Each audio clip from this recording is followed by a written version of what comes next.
Customer যদি আপনার কাছে একটি আইফোন নিয়ে আসে আইক্লাউড বাইপাস করার জন্য, কিভাবে আপনি বুঝবেন যে ফোনটা কোন মেথডে কাজ করতে হবে?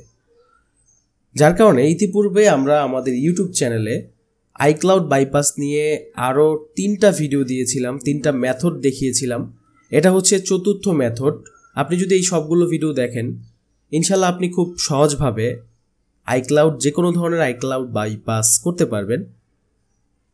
আপনি যদি মোবাইল রিপেয়ারিং সফটওয়্যারের কাজগুলো শিখতে চান, যারা বিশেষ করে প্রবাসী ভাইরা রয়েছেন এবং যাদের দোকান রয়েছে কিন্তু এখানে আমাদের সেন্টারে আসার মতো সময় হবে না, তাদের জন্য আমাদের অনলাইন কোর্স চালু করা হয়েছে।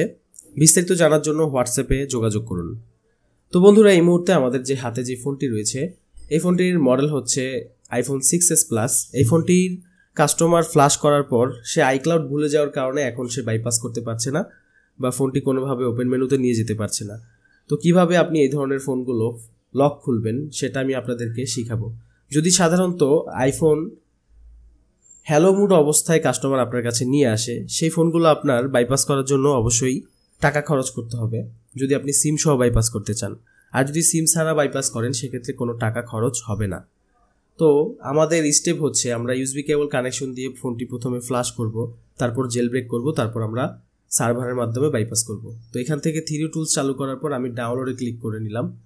তারপর হচ্ছে ফাইলটা ডাউনলোড হওয়ার পর আমরা এখান থেকে কুইক ফ্লাশে ক্লিক করতে হবে। তারপর হচ্ছে ফ্লাশে ক্লিক করে দিব। তো প্রথমে ফ্লাশ করতে হবে 3D টুলস দিয়ে। এটা আপনারা গুগল থেকে ডাউনলোড করে ওপেন করে নেবেন। এটি একটি ফ্রি টুল।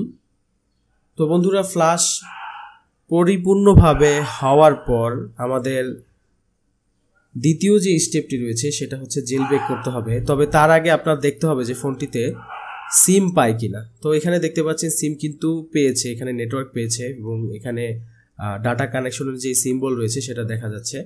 তো এর মানে হচ্ছে সিম পায় এবং সিম কানেকশনের ক্ষেত্রে কোনো হার্ডওয়্যারজনিত কোনো সমস্যা এখানে নেই। এটা হচ্ছে একটি খুঁটিনাটি বিষয়, যেটা না জানার ফলে এমন হতে পারে যে আপনি সিম সহ বাইপাস করলেন টাকা খরচ করে, পরবর্তীতে দেখলেন কি ফোনের নেটওয়ার্ক আইসি সমস্যা। তখন কাস্টমারের কাছ থেকে কিন্তু আপনি কোনোভাবেই কাস্টমারকে বোঝাতে পারবেন না, ভুলটা কিন্তু আপনারই হবে। এজন্য আমাদের কাছ থেকে আপনি কাজগুলো শিখলে খুঁটিনাটি অনেক বিষয় জানতে পারবেন, যেটা আপনার জন্য খুব হেল্পফুল হবে। ওকে বন্ধুরা, এবার হচ্ছে আমরা একটি সফটওয়্যার ডাউনলোড করব জেল ব্রেক করার জন্য। গুগলে গিয়ে আমরা সার্চ করব I removal tool. I removal pro নামক যে টুলটি রয়েছে, এই টুলটি দিয়ে আপনি আইফোন জেল ব্রেক করতে পারবেন। তো এটা আমরা ডাউনলোডে ক্লিক করার পর এখান থেকে আমরা আবারও ডাউনলোডে ক্লিক করে ফাইলটা ডাউনলোড করে নিব। দেখতে পাচ্ছেন ডাউনলোড হচ্ছে। অলরেডি ডাউনলোড হওয়ার পর এটা ওপেন করবেন। তারপর হচ্ছে এই ফাইলগুলো এক্সট্রাক্ট করে নিব যে কোনো একটি ফোল্ডারের মধ্যে। তো এক্সট্রাক্ট করার পর আপনি ফোল্ডারটি ওপেন করে নেবেন। তারপর আই রিমুভাল প্রো যে সফটওয়্যারটি রয়েছে এটা ওপেন করবেন। এরপর এখান থেকে আইরা 1-এ ক্লিক করবেন। তারপর এখানে স্টার্ট, নেক্সট। ফোনটি এখন অটোমেটিক্যালি রিকভারি মোডে চলে যাবে। এখানে লক্ষ্য করুন, স্টার্টে ক্লিক করতে হবে প্রথমে। তারপর হচ্ছে আপনার হোম বাটন এবং সাইড বাটন প্রেস করে ধরে রাখতে হবে 4 সেকেন্ড পর্যন্ত। 4 সেকেন্ড হয়ে যাওয়ার পর তারপর 10 সেকেন্ড পর্যন্ত আপনি হোম বাটনটা ধরে রাখবেন। তো এইভাবে হচ্ছে আমাদের জেল ব্রেক করতে হবে। তো চলুন, যেভাবে লেখা আছে সেভাবে আমরা কাজগুলো করি।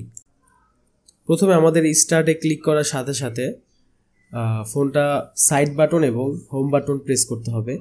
এখানে আমরা সাইড বাটন এবং হোম বাটন প্রেস করে নিচ্ছি।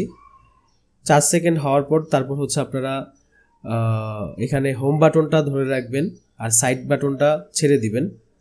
এভাবে ধরে রাখার পর অটোমেটিক্যালি ফোনটা DFU মোডে যাবে এবং ফোনটা জেল ব্রেক হয়ে যাবে।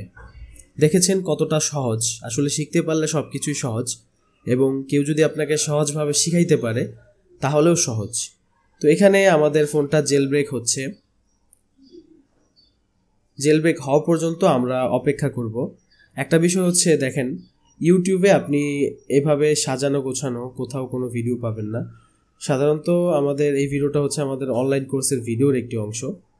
তো আপনারা যদি প্রপারলিভাবে সফটওয়্যারের কাজগুলো শিখতে চান অবশ্যই আমাদের অনলাইন কোর্সে জয়েন হতে পারেন।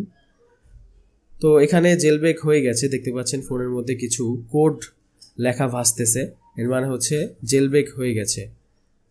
ওকে, এবার হচ্ছে আমাদের ফোনের আইমি নাম্বার এবং সিরিয়াল নাম্বারটা কপি করে সার্ভার থেকে সাবমিট করতে হবে। এখন আমাদের এই ফোনের সিরিয়াল নাম্বার এবং আইমি নাম্বার কপি করে সার্ভারে সাবমিট করতে হবে। জাস্ট আপনি এখান থেকে সিরিয়াল নাম্বার এবং আইমি নাম্বারটা কপি করে নেবেন। তারপর আপনি যার মাধ্যমে কাজ করাবেন তার কাছে এই নাম্বারটা পাঠিয়ে দিবেন। আপনি আমাদের মাধ্যমে সার্ভারের কাজগুলো করাতে পারেন, যার কারণে আপনি এই নম্বরে যোগাযোগ করতে পারেন ভিডিওতে দেওয়া নাম্বারে।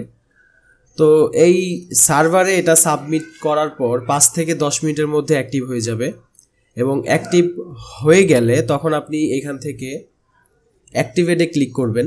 অ্যাক্টিভ বাটনটা তখনই কাজ করবে যখন সার্ভার থেকে অ্যাক্টিভেট হয়ে যাবে, তখন আপনি অ্যাক্টিভ বাটনটাতে ক্লিক করতে পারবেন। তাছাড়া আগে কিন্তু অ্যাক্টিভ বাটনে ক্লিক করতে পারবেন না, বা ক্লিক করতে গেলেও ক্লিক হবে না।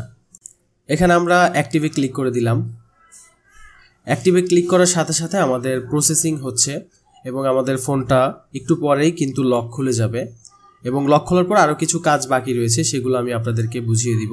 ডিভাইস অ্যাক্টিভেটেড সাকসেসফুলি, আমাদের ফোনের লকটি খুলে গেছে। ফোনটা অন হওয়ার পর আমাদের আরও কিছু স্টেপ বাকি রয়েছে, যেগুলো আমি আপনাদেরকে এখন দেখাবো। এখান থেকে হ্যালো মোডে আসার পর ফোনটার হোম বাটনে আপনি ক্লিক করবেন, ইংলিশ সিলেক্ট করবেন। তারপর এখান থেকে যে কোনো একটা কান্ট্রি, সেট আপ, কন্টিনিউ, তারপর হচ্ছে এখান থেকে ওয়াইফাই অথবা ডাটা চালু করে আপনি নেক্সটে ক্লিক করবেন। তারপর এখান থেকে continue, set up in letter, তারপর এখান থেকে অপশনে গিয়ে ডোন্ট ইউজ, তারপর আবারও ডোন্ট ইউজে ক্লিক করতে হবে। তারপর হচ্ছে এখান থেকে ফরগট পাসওয়ার্ডে ক্লিক করতে হবে।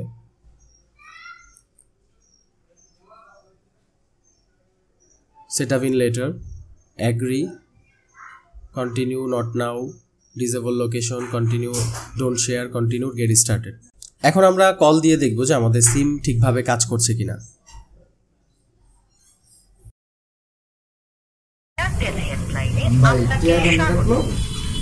আপনার অবশিষ্ট ব্যালেন্স হলো ভিডিওটা ভালো লাগলে অবশ্যই লাইক, কমেন্ট এবং শেয়ার করবেন এবং আমাদেরকে সাপোর্ট করবেন, যেন সফটওয়্যার নিয়ে, হার্ডওয়্যার নিয়ে আরও বিস্তারিত অ্যাডভান্স লেভেলের কাজগুলো আপনাদের সামনে যেন শিখিয়ে দিতে পারি। আসসালামু আলাইকুম।